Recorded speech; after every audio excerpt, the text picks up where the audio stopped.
ભારતના તે લોકો પણ જે માંસ ભલે નથી ખાતા, દૂધ અને ખીર અને ઘી જરૂર ખાય છે.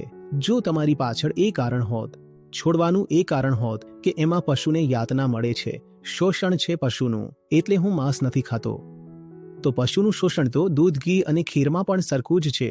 ઉલટું, દૂધ, ઘી અને ખીરના કારણે જ અંતે પશુ કપાય છે. તે પશુ પ્રાકૃતિક રીતે તો પેદા જ નથી થતો, એને જબરદસ્તી પેદા કરવામાં આવે છે, જેથી પહેલા તમને દૂધ આપે, દૂધ અને ઘી આપે અને પછી એને કાપશે તો એનું માંસ પણ તમે ખાશો અથવા નિકાસ કરવામાં આવશે એનું માંસ.